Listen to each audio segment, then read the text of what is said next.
today? Well, our president and I just participated in just a very, very moving and inspirational ceremony, a 30-year pin ceremony for both sworn and civilian members of LAPD, when the chief recognized them for their great service, and we even had one 45-year member. That's a real marathon runner. but so great, them, their families, their friends, and colleagues, and it's just a very, very inspiring occasion. Absolutely, and today too we were fortunate enough to be able to acknowledge the service of our commissioned detective Tom Butler and senior auditor Lourdes Saludares, and I think they are here. Stand. Yes, be acknowledged. And a special thank you to Diane Butler. We know how much the families and the friends of our personnel and our officers and our civilian employees give to the department. So thank you very much, Diane, as well.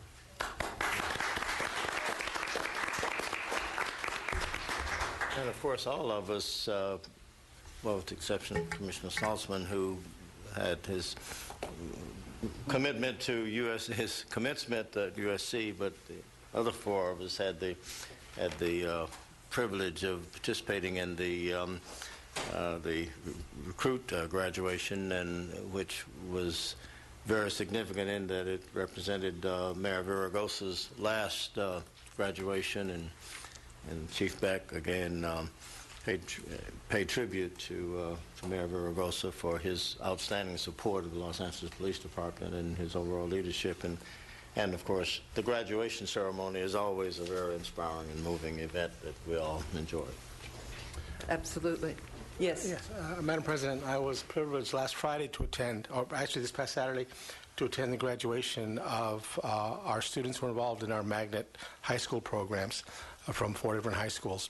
And it's a great occasion. And statistically, of that group of kids, 30% were the first kids in their families to graduate from high school.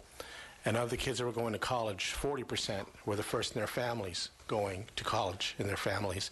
And so I'm glad the department has been able to provide support and education and mentorship to these young people.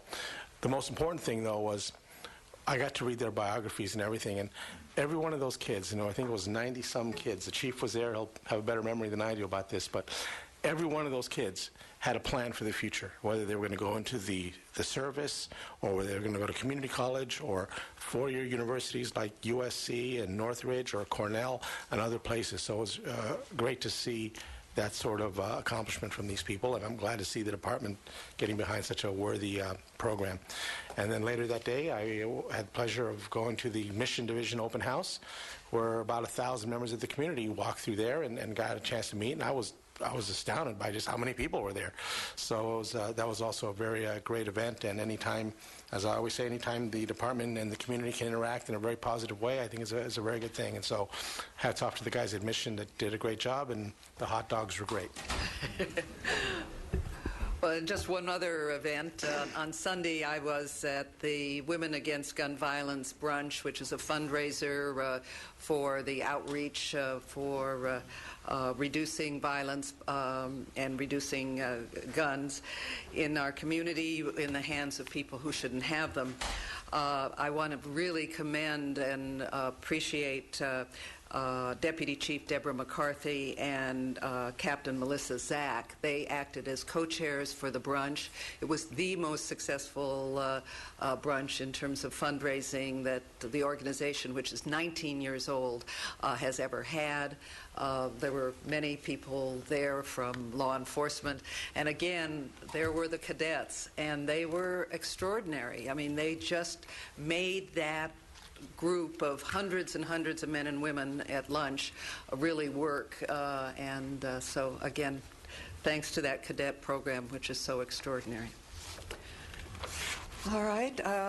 If there are no other commissioner comments, it's time to hear from the Chief of Police. Good morning, Commissioners, and I want to thank the Commission for their attendance at all the various events. You know, several of those events were about beginnings. You know, the graduation from the magnet schools, beginning of the young people's lives, the graduation at the academy of our recruits, beginning of their careers, and we had another significant event at the ending of the oversight of the federal government for the Los Angeles Police Department. I wanted to thank the Commission for their role in creating best practices so that the Los Angeles Police Department could move beyond the consent decree. I also want to thank Julie Rayfish, who's up here, for Julie's absolutely dogged determination in making sure that the right thing was done, and I know that she and the Commission bore many frustrations in the process, and I want to thank you for all that. It made a better police department and set a milestone and a benchmark for others to follow. On to my discussion of crime. We continue to see significant downward trends in all categories of crime in the city of Los Angeles for this year. Homicides are down 18.8% as compared to last year. Rapes are down 32%, almost by a third. Robberies down 12%. Aggravated assaults down 8.2%. The total violent crime reduction as compared to 2012 is 11.5%. And compared to 2011, it's almost 20%. Property crime is also down in every category. Total aggregate is 5.7%. Gives us a Part 1 crime reduction of just under 7%. Shootings are down throughout the city. Incidents of shots fired down 7.7%. Numbers of victims shot down 14.1%. And if you compare it to 2011, it's a 30% reduction. Every one of our bureaus is seeing a significant decrease in Part 1 crime. Gang crime is also down in every single one of the 11 categories as compared to last year. Total gang crime reduction is 20.5%. The largest category of reduction is in homicide, 38% reduction in homicide compared to 2012. It's a really staggering number. Personnel statistics, we have 9,948 sworn personnel on payroll and another 55 in the academy who are not on payroll, and that brings us to 10,003 sworn personnel. Reserve officers, we have 269 level 1s, 21 level 2s, 128 level 3s, specialist volunteers 372, chaplains 34. We have 511 civilian vacancies and 2,836 civilian personnel assigned. And that concludes my report. Thank you. A report of the Executive Director. Good morning, Madam President, members of the Commission. One brief item for the Department of Public Information. There'll be no Commission meeting next Tuesday, May 28th, due to the Memorial Day weekend. The next Commission meeting after today will be on Tuesday, June 4th, and that concludes my report. Thank you. The report of the Inspector General. Thank you, Madam President, Commissioners. As the Chief indicated, the consent decree was dismissed last week and federal oversight for LAPD ended. My office will continue its independent oversight of the LAPD and will continue to create new and efficient ways to monitor the department and improve upon the processes and the transparency. We ensure that any ground that was covered during the consent decree will not be ceded during this time, and we'll maintain our vigilance. I also wanted to let the Commissioners know about a program that the Department, the Police Protective League, and the City Attorney's Office have been working together on, and I just wanted to give a little bit of a status update. We're currently working with all of those stakeholders in creating a mediation program that will hopefully resolve some of the workplace cases that have become trials and have resulted in, I think in the last 5 years, approximately $31 million in verdicts or settlements to the city. It's still in the planning phase, but The idea would be to create a system for resolving these issues long before these cases becomes inevitable that they end up going to trial or becoming a lawsuit, and give the officer and the department the opportunity to mediate, voluntarily attend and mediate some of these conflicts in an effort to resolve those and potentially unwind some of the administrative actions if the department sees that it's appropriate. So I will give you a status report on that. We're going forward with it. The department, everybody else is plugging along, and we're hoping to have at least the contours for a pilot program, but I will keep you posted. And that will conclude my report. That's great. Certainly, there are many in the private sector that have had great success with such mediation programs, and anything that we can do to solve issues before they get to litigation, of course, would be excellent. And not just because of the dollars, but because of the impact it makes on the people and their workforce and how they feel about coming to work. So appreciate that, and appreciate the work of the Inspector General in the oversight and helping the Commission in its role. One in ending the final ending of the consent decree, but what we expect going forward. So thank you. And thank you again. I will echo the Chief, thanking Julie Raffish and Carlos de la Guerra for their work over this very long period of time, and their continuing work as we go forward. We're now to the number 5, which is information only filed items. We have noise variance permits on file with more details in the full agenda, and special event permits on file as well for the period ending May 17th, 2013, and more information in the file. Are there any presentations today? Yes, Madam President, we have 2. We have one for retiring Assistant Inspector General Gary McCaskill, and one for our Employee of the Month Management Assistant Edwin Evangelista. If we could do Assistant Inspector General Gary McCaskill's first. Yes. And I'll turn that over to our Inspector General. Thank you, Mr. Teefank. It's with great sadness that I'm going to have to say goodbye to Gary McCaskill, who's going to be retiring soon. And I think the Los Angeles Police Commission appropriately salute him for all his hard work as much as the Office of Inspector General does as well. Just a little background on Gary, who's probably not looking forward to walking up to the front of the room. As he isn't. He's an incredibly humble man and does his work with, he's kind of a silent professional in our office. Prior to joining the City of Los Angeles, he excelled in his law enforcement career at Ventura Police Department and retired as an Assistant Chief of Police. He started my office in 2008 as a special investigator, and after 1 year was quickly promoted to Assistant Inspector General. And during my tenure, I've known him to be a rock of the office and someone I lean on regularly, and has done everything he can to ensure that the office fulfills its mission.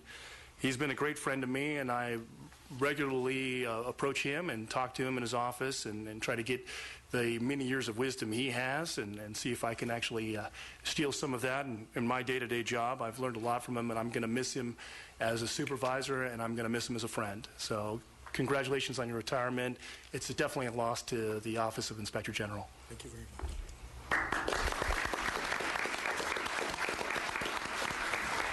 Join me, and we'll present.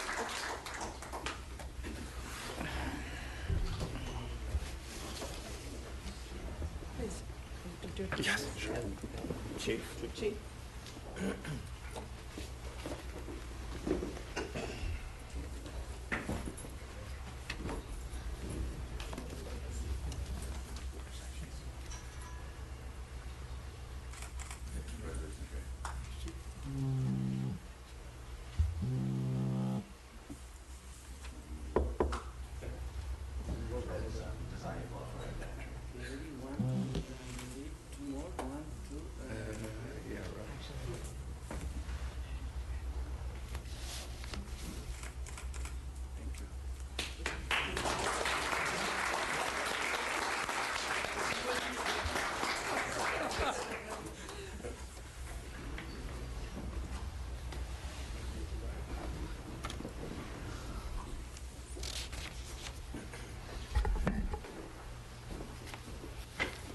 Our next presentation, Madam President, members of the board, is for our Employee of the Month. Management Assistant, I'm sorry, not Employee of the Month, correct myself on that. He's leaving our organization and going to the personnel section. That's Ed Evangelista. Ed, come on forward. I apologize for the misstatement. A little bit about Ed. Ed is like our traffic cop in the alarm section. If you have a false alarm, he sends a bill, and then he gets all the phone calls from people complaining about the bill that he sent them. So he has had to deal with that for over 6 years. He came to us in the alarm section prior to us having the transition to Cry Wolf, which has been an outstanding, successful system for the city and the department, and reducing alarms and increasing the revenue for those individuals that do get an alarm bill. He's done a great job for us. We're really going to miss his services back there in the alarm section. He gets along well with his fellow workers. A number of the CID employees and alarm section staff is here to wish him well. He's moving on to the personnel section, return to work, and he will do a great job in the personnel department. You're getting a great employee, and I'm sure he'll be as diligent there as he was in making sure people paid their alarm bills. So hopefully he will be diligent in getting our employees back to work and ensuring that they get the appropriate care as they are in the process of returning back to work. And Ed, on a personal note, thank you for your hard work. You've been a great employee. You're a delight to work with. You've just been a star back there, and congratulations on your new assignment, and all the best in your future endeavors, and thank you again. We have a certificate for Ed from the Commission.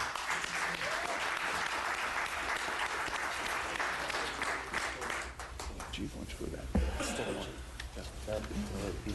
Yes, our personnel. Commissioner Mack asked, that is LAPD personnel he's going to. We're not losing him.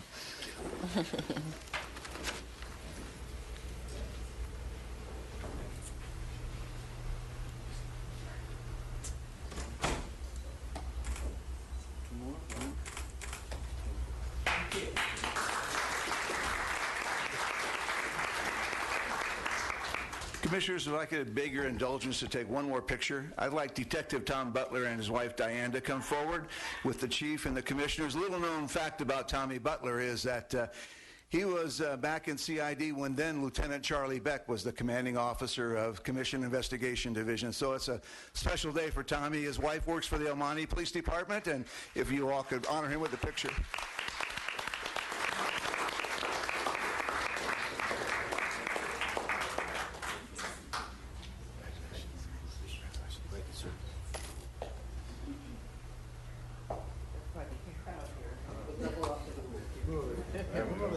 But I can see without this. Adjusting. Constantly adjusting.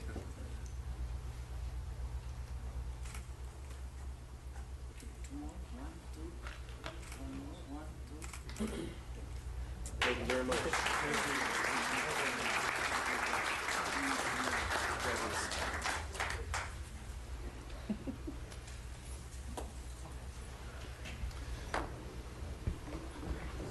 Thank you very much, Commissioners. That concludes our presentations for today. Thank you. Consent agenda. Is there a motion? Madam President, move approval of consent agenda items 7A through F. Second. All those in favor? Aye. Consent agenda is approved. On the regular agenda items, I know we are fortunate to be able to hear from Captain Nieto and her CPAB chair. That'll be our first verbal presentation. And I know we will want to hear the Inspector General's report, which is B. Is there anything else on the agenda? If not, I'll take a motion. Oh, F. F? Oh, yeah, F. I'm sorry, there it is. Yes, and we'll hear F. Madam President, move approval of regular agenda items 8C, D, and E. Second. All those in favor? Aye. Approved. And we'll now begin with the verbal presentation from CPAB on the goals of the Olympic area.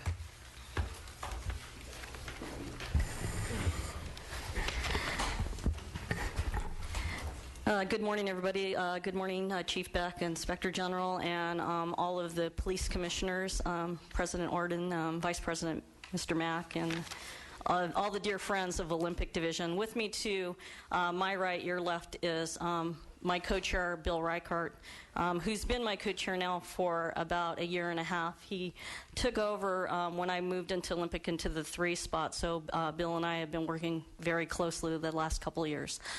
With that, we'll get started with our presentation. Next slide, please. Next slide. As you know, Olympic Division is divided into 10 senior lead areas. They're a big part of working with our CPAB and working with our community. They are really the ambassadors to Olympic Division, and I hold them to that standard. I always tell them that they're actually the chief of polices of their basic car, and I'm their police commission, and I'm not going to give them any additional resources, so they need to figure it out and make sure that we get the job done. Next slide, please. There's many community events that we do, and really you can't bifurcate out the CPAB because the CPAB's woven into all the community events that Olympic does, and we're going to talk about those in the next slides. And so there's many of the things that we do. With that, can you just show the first 30 seconds of that video that we brought? One of the things that we put on Olympic at Christmas time was Operation Shoes for Santa. And we gave away 700 pairs of shoes to needy families. We actually partnered with the school district to identify those kids that were in need of shoes in order to, I guess, keep down some of the crowds when you have these giveaways. There's sound to it, but I'll just hum a Christmas song while it goes. But basically, we worked with actually Chief McCarthy, if she's in the audience. Chief McCarthy, and we kind of brought everybody in. We worked with the cadets were involved in it, our community members, the business owners, in order to get the donations and give these to our community. It was a very successful event. It started out just an idea from 2 of my senior leads, and now it's becoming an annual event, and we were blessed to have Chief Beck with us, who turned out for the event also to kick it off. So thank you, Chief Beck. With that, you can go back to the slides. Thank you. Our volunteer programs, we actually have 11 volunteer programs that involve the community. The list is before you. With that, my co-chair, Bill Reichart, really wants to talk about Operation Care, and I'll hit on the other ones as we go through the slides. So next slide, please. Okay, we're a little bit out of order. Let me add one thing. I'll have Bill talk about Care in a second. Our Olympic Booster Association, the reason we put this up is that these 11 community groups that we have are non-funded groups.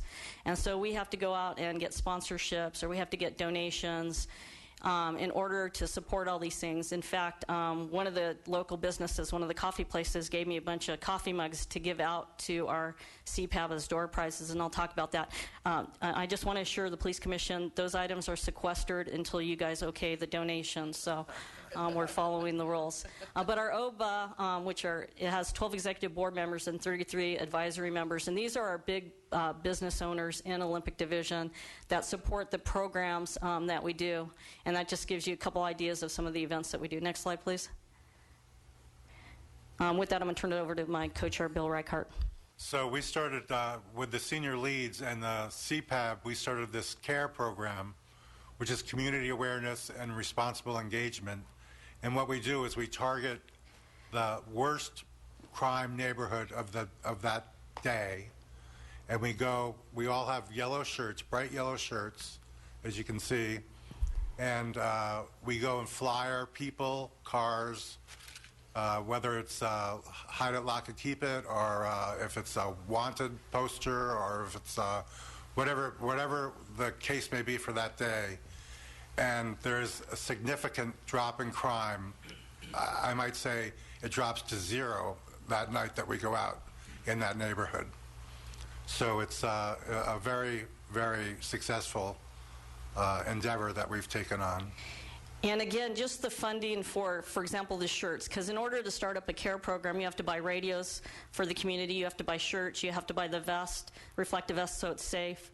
that costs money. So if anything, the police commission is maybe to bring back that discretionary fund that commanding officers used to have for community events.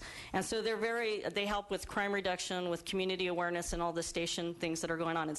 I call them the yellow shirts. I talked about them last time when we first started it, and it's turned out to be a very successful program. We just recently written up the manual for the CARE program, which we'll be submitting up the chain of command. So other divisions, if they want to try to duplicate it, they have the startup manual to get it started. Next slide, please.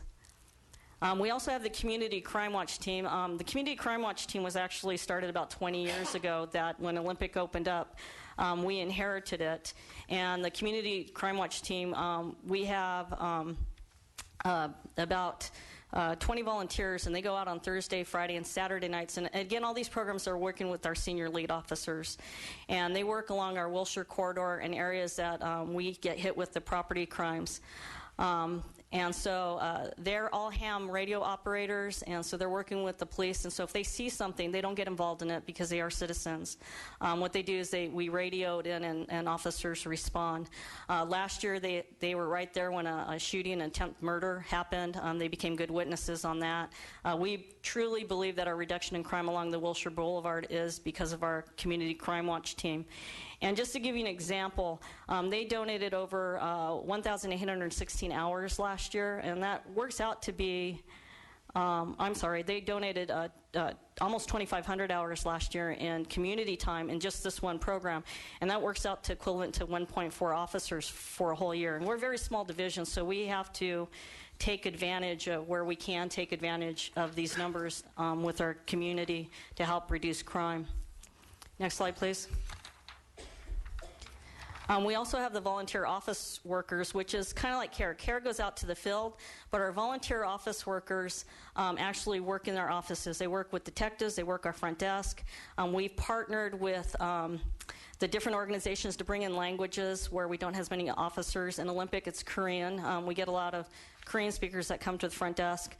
And so right now we have about 35 volunteers. They have donated, this last year they donated 2,300 hours to the community desk, and that's equivalent to 1.25 officers. And the CARE programs, I forgot to add, they've donated 3,100 hours of community service.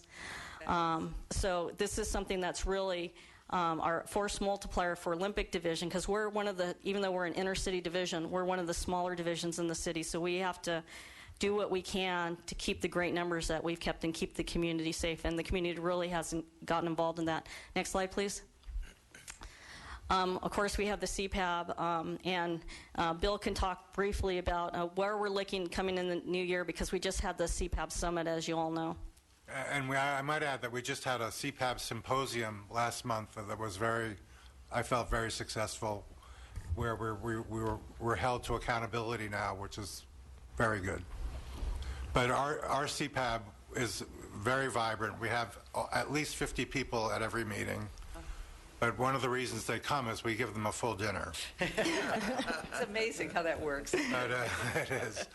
And so the room is always full. We get a guest speaker every month. We ask the general members what they would like to see or hear, and we try to accommodate them with the speakers that we get.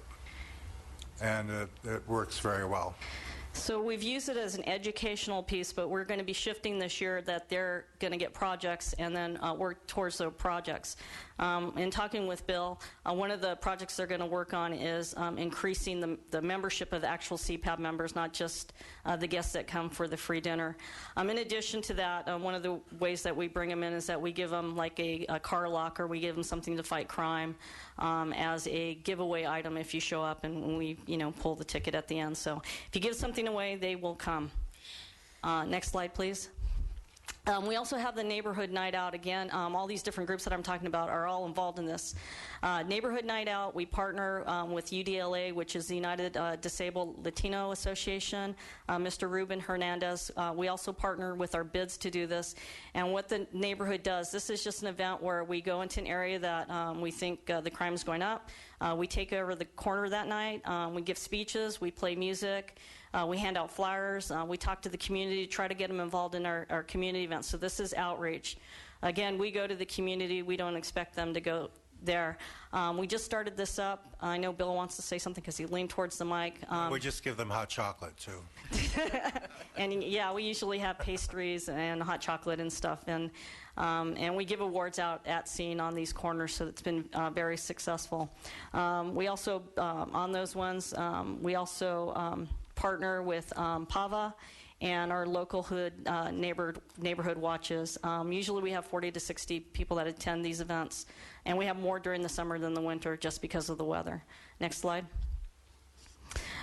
We also run what we call OCERT, and we are the first division. Last month we were the first division to graduate what we call a Teen Cert. And so what we did is we now have 45 of our kids, our young adults that are CERT qualified in the area of Olympic. We ran the class at Olympic area.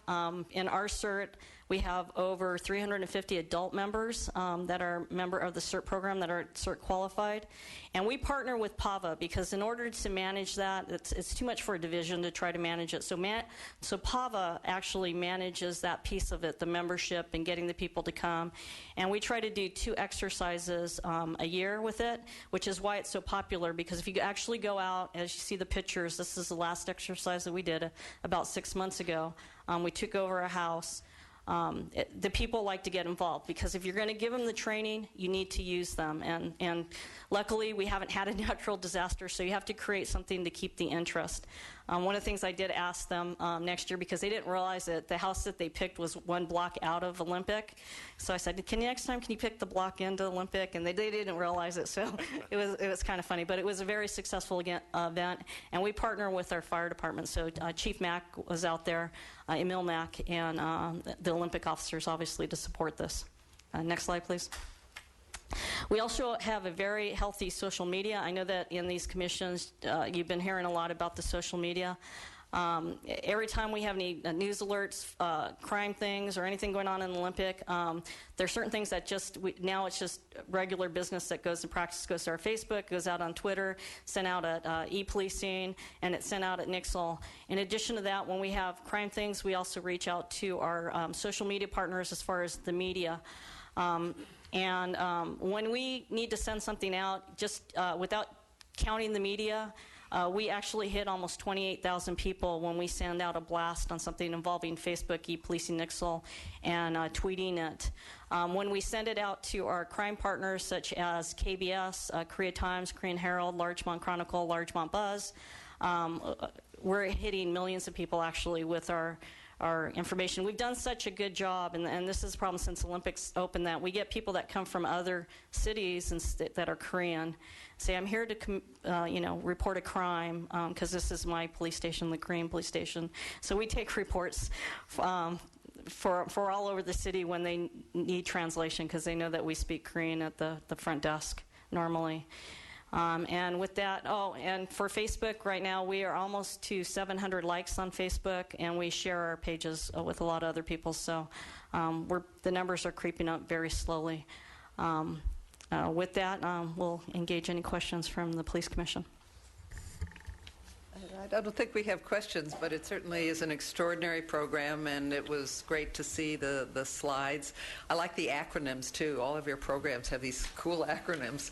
So I think it's really terrific what you've been able to do. The only social media that I noticed isn't there is the patches, the various patch. I don't know if you have a patch in your...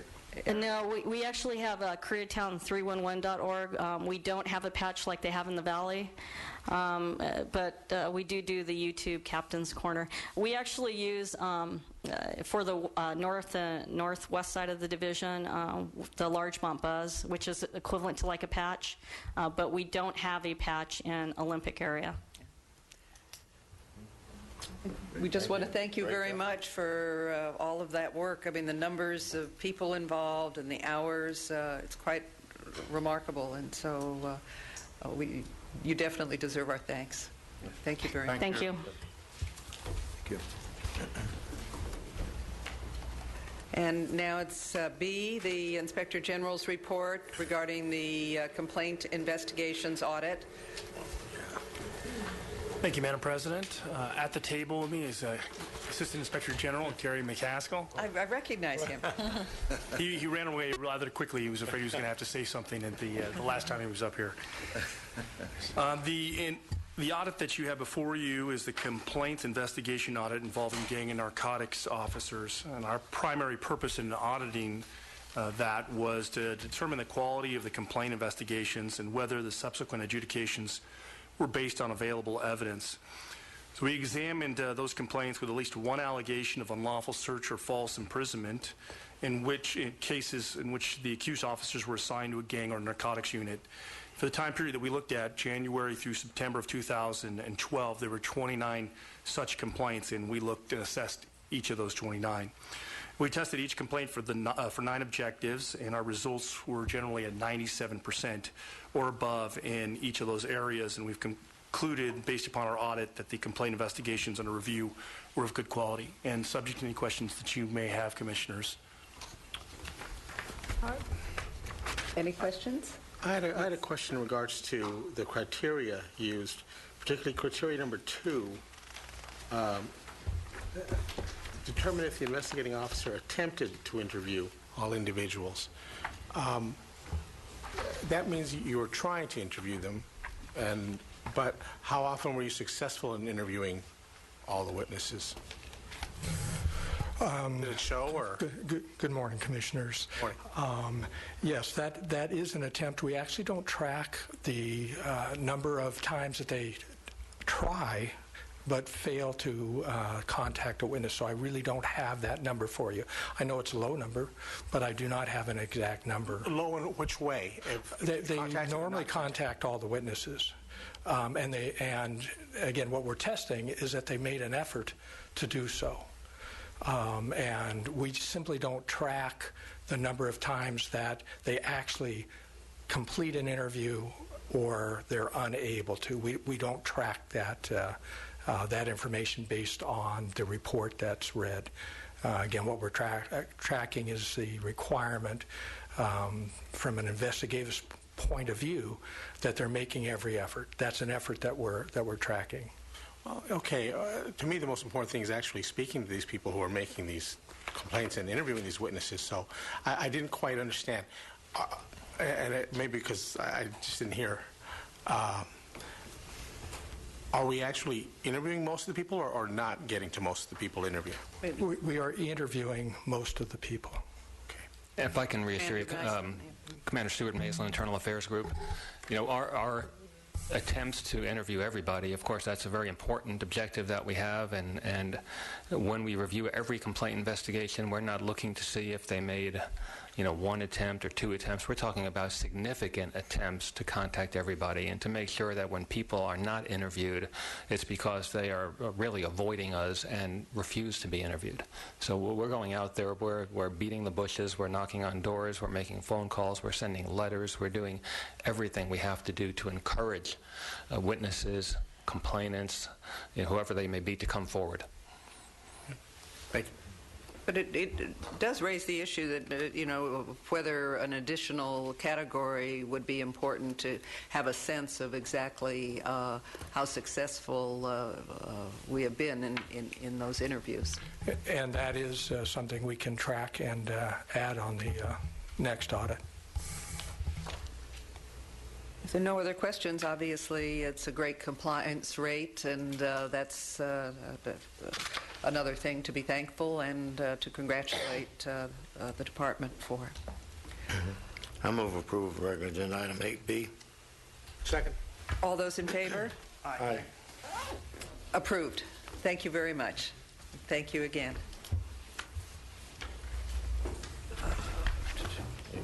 It's now F, the department's report, request for payment. Morning. The Christopher Dornan, a portion of the Christopher Dornan report? Yes. Reward? Good morning. This is for the approval of the reward that the Los Angeles City's component of the reward, the $1 million reward. An overview of it would be that on May 1st, members of the Los Angeles Police Department Robbery Homicide Division, in conjunction with Corona, the Federal Bureau of Investigation, U.S. Marshals, and Riverside County Sheriffs presented an overview of the Dorner incident, as well as the overview of the 12 claimants for the reward to the three-judge panel of Judge Baird, Bonner, and Moreno. During that, we gave them a comprehensive review of the investigation, more a timeline of the events and not the specifics of the investigation. And then we gave them a detailed and comprehensive review of the claimants, their beliefs of their rights to the rewards. At the conclusion of that, the judges has rendered an opinion, which you have a copy of, that they recommended 3 parties receive it, breaking down into 5%, 15%, and 80% of the reward based on what their belief was in terms of their us locating Dorner to that. Then that was forwarded through. There were 12 claimants. There's one that has not submitted to the process and has attempted to sue the city, and that is Mr. Hildebrake. His information was reviewed by the judges and is commented on in their decision, and they don't believe that he was entitled to it. Mr. Hildebrake did attempt to pose an injunction so that the reward could not be dispersed, and that was done on May 10th in Los Angeles Superior Court. The judge reviewed his claim and dismissed it at that point in time, so that the injunction was negated. And at that point in time, the first disbursement of the reward was put out. It was a total of $350,000, and the final 2 will be at the conclusion of these proceedings. Right now, the approval processes are in place for LA City, LA County, and Riverside County. And that's kind of an overview of it. If I'll take any questions you might have. I understand that the city's commitment is, $100,000. That's correct. There were just 1 or 2 of the original additional contributors to this reward fund who decided not to do. Are we assured that the other parties who had made the commitment that rounded this amount out to $1 million, that they're going to follow through with their commitment? Yes, they have been working on that. So far, all the parties have committed to that. Overall, I would just observe that and certainly commend the chief and LAPD and the city of Los Angeles for following through with the commitment that was made, because I think it's important that in terms of public trust, that once this kind of commitment is made, that it's kept in order to make sure that in the future, as there may be incidents and events, that members of the public will be willing to come forward and assist in resolving these matters. Otherwise, if we lose the public trust, we're going to be in trouble. So I would just commend the chief of the department for following through with the commitment. Thank you. I'm not going to speak on Chief Beck's behalf, but I know that that was one of his concerns. In many of the instances, the individuals that withdrew their commitments was because their rewards policies was based on conviction, and there was some question about the resolution of this, but as the chief and the department felt, it needed to be done in good faith, and that was the intention of completing this reward process.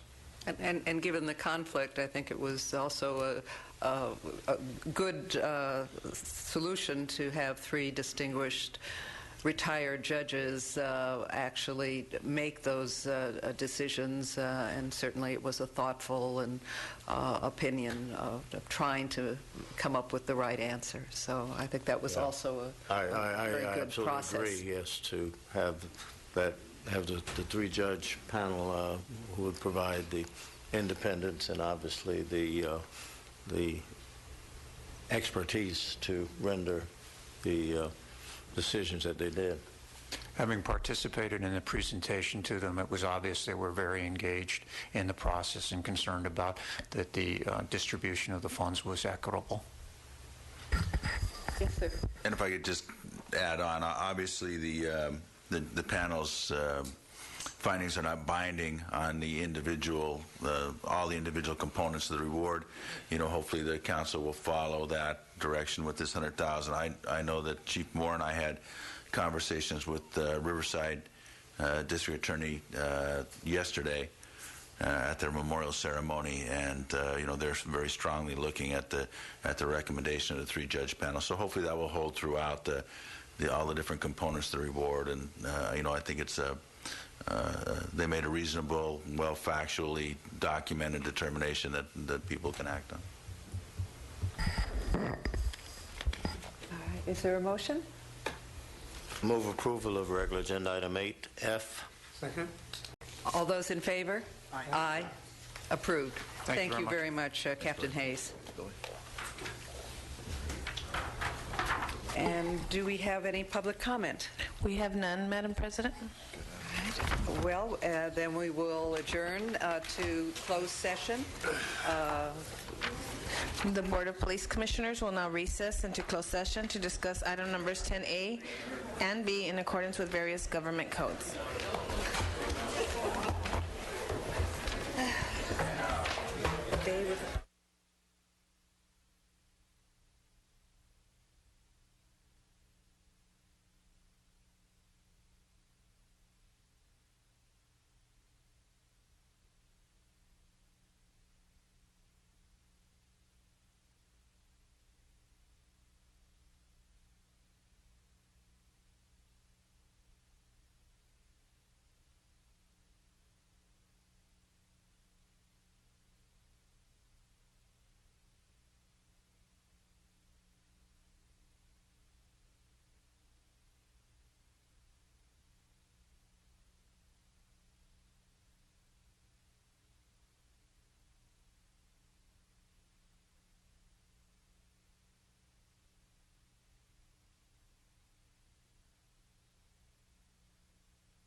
In closed session, item number 10A1 was discussed and the Chief's recommendations were unanimously adopted. In closed session, item number 10A2 was discussed and the Chief's recommendations were unanimously adopted. In closed session, item number 10A3 was discussed and the Board unanimously adopted the recommendation of the Chief of Police relative to the canine contact and adopted the recommendations of the Chief of Police as amended relative to the officer-involved shooting, finding the officer's use of deadly force out of policy by a vote of 3-2. And on 10B, the public employee discipline dismissal and evaluation, it was decided unanimously by the Commission that the Inspector General would be granted a one bonus step effective May 1st, 2013, and that the Commission would continue quarterly reviews.